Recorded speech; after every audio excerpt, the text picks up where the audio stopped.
37 მომხრე 6 წინააღმდეგი საკრებულო მერიის თანამშრომელთა საკონკურსო საატესტაციო კომისიის დებულება დაამტკიცა. დებულებით ატესტაციის დღის წესრიგი და მისი ჩატარების პროცედურები გაიწერა. ნაციონალურ მოძრაობას ხტომაზე ალტერნატიული წინადადებით გამოვიდა ოპოზიცია ატესტაციის გადადებას და კონკურსის ერთ ეტაპად ჩატარებას ითხოვს. ნათია ორველაშვილი მუშაობს საკრებულოში, საღამოშთებს ნათია, რა პასუხი ჰქონდა ოპოზიციის შენიშვნებზე დღეს უმრავლესობას?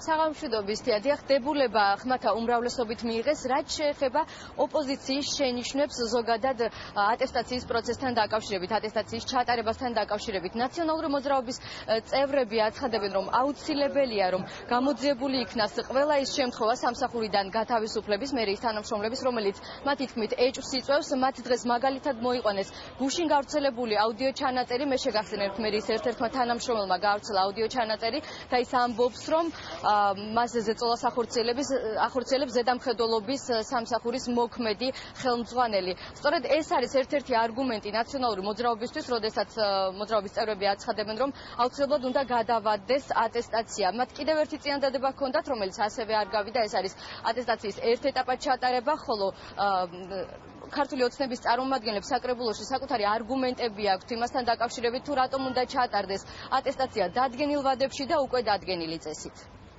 ვაზობთ, რომ თქვენი მხრიდან რომ მეტნაკლებად გამორიცხული იყოს არაობიექტურობაზე და მიკერძოებულობაზე პრეტენზიები, ტესტირება, ატესტაცია უბრალოდ ჩატარდეს ერთ ეტაპად, შესაბამისად ცვლილებას გთავაზობთ დებულების მე-11 მუხლში, სადაც უნდა განისაზღვროს, რომ ამ ეტაპზე ატესტაცია ტარდება მხოლოდ და მხოლოდ ტესტირებით და არ იქნება გასაუბრება. შეგახსენებთ, რომ ეს არ არის კონკურსი, სადაც შესაძლებელია ადამიანთა გარკვეულმა ჯგუფმა ერთნაირი რაოდენობის ქულები დააგროვოს და შემდგომ გასაუბრებით უნდა გადაწყვიტო, ვის შეაყვანა ჯობია სამსახურში.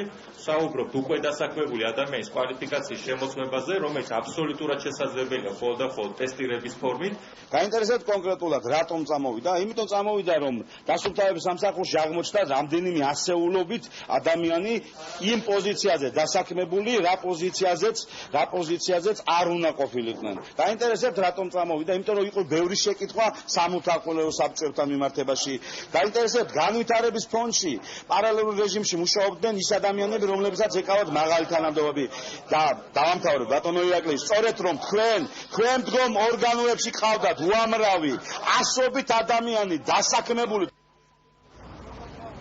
თბილისის თვითმმართველობის მოხელეთა ატესტაცია ოქტომბრის ბოლოს უნდა ჩატარდეს, როგორც ქართულ ოცნებაში აცხადებენ, საკრებულოს წარმომადგენლობაში ამბობენ, რომ კომისიაში, საატესტაციო კომისიაში შევლენ ისეთი პირებიც, რომლებსაც არანაირი კავშირი არ აქვთ სამსახურეობრივად მერიასთან და ასევე პროფკავშირების წარმომადგენლები იმისათვის, რათა ამ კომისიის სანდოობა და მიუკერძოებლობა იყოს უზრუნველყოფილი.